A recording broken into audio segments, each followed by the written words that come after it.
Hello दोस्तों। तो आज हम जिस स्टोरी के बारे में जानने वाले हैं उसका नेम है द बाइंडिंग वाइन। इसे शशि देशपांडे ने लिखा है।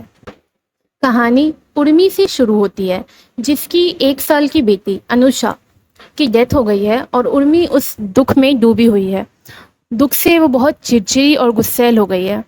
उर्मी के हस्बैंड, जिसका नेम किशोर है, मीरा जो उर्मी की सास है, और उनकी डेथ किशोर के बर्थ के टाइम ही हो गई थी।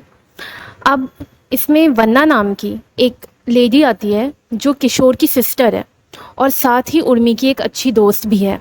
वो उर्मी को समझाने की कोशिश करती है कि जैसे बचपन में उर्मी को साइकिल चलाना सीखने के लिए कितनी बार गिरना पड़ा और मुश्किलों का सामना करना पड़ा और फाइनली वो साइकिल चलाना सीख जाती है, वैसे ही अब वो इस मुश्किल से भी निकल सकती है। उर्मी को ये बातें अच्छी नहीं लगती है। उसे लगता है कि सब लोग हमेशा औरतों को ही बहादुर बनने के लिए कहते हैं और उर्मी अपने दुख को खुलकर दिखाना चाहती है। फिर उर्मी अपने बचपन की यादों में खो जाती है कि कैसे वो अपने दादा दादी के साथ रहती थी उस टाइम। बाई जी जो उसकी दादी हैं और अज्जू उसका भाई, उसके लाइफ के 2 सबसे इम्पॉर्टेंट लोग थे। कैसे उन लोगों के ने साथ रहकर अच्छा टाइम बिताया और फिर बाई जी और कुछ टाइम बाद अज्जू दोनों की ही डेथ हो जाती है। जैसे ही उर्मी ये सब सोचती है तो वो बेचैन हो जाती है और वो अपना सर दीवार से टकरा देती है। तभी अमृत, उर्मी का दूसरा भाई, और इन्नी उसकी माँ, दोनों उर्मी की चिंता करने लगते हैं और सोचते हैं कि वो धीरे धीरे अपने दुख से बाहर आ जाएगी। एक दिन अक्का एक पुराना बक्सा लेकर आती है जिसमें मीरा, किशोर की माँ, उनकी डायरी होती है और उसे पढ़कर उर्मी को पता चलता है कि मीरा अपनी मैरिड लाइफ में खुश नहीं थी।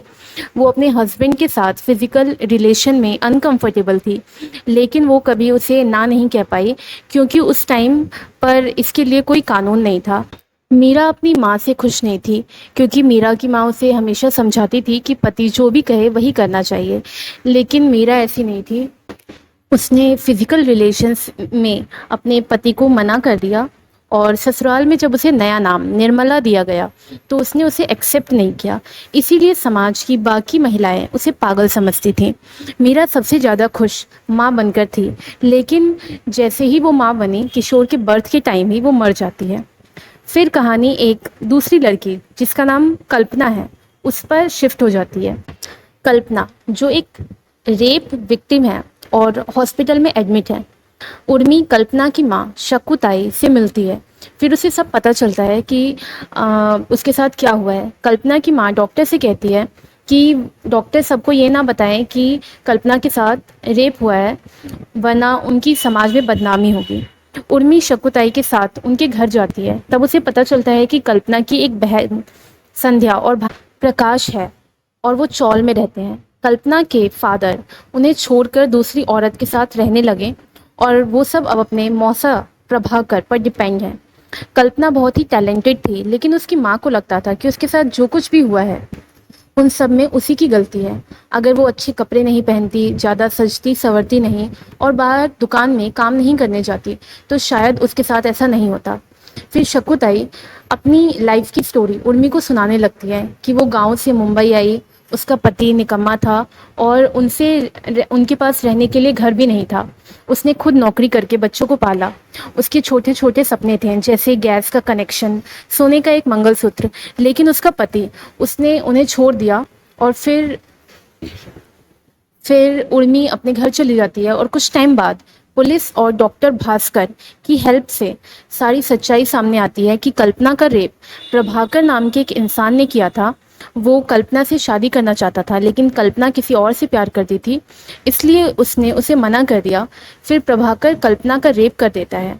फिर सच्चाई सामने आने के बाद उर्मी ये सब एक जर्नलिस्ट माल कॉलम को बता देती है। वो पेपर में एक आर्टिकल छापता है, तब लोगों का ध्यान इस तरफ जाता है और लेकिन इसके कुछ बुरे प्रभाव भी होते हैं। बदनामी के कारण कल्पना की मौसी सुलू वो सुसाइड कर लेती है। कल्पना अभी भी हॉस्पिटल में क्रिटिकल कंडीशन में ही होती है। इसी सब के बीच डॉक्टर प्रभाकर वो उर्मी को लाइक करने लग जाते हैं और उन्हें लगता है कि उर्मी अपनी शादी में खुश नहीं है, इसलिए वो उर्मी को इनडायरेक्टली अप्रोच करते हैं। लेकिन वो अपने पति किशोर से ही प्यार करती है, इसलिए वो मना कर देती है उन्हें, क्योंकि किशोर एक अच्छा पति होता है।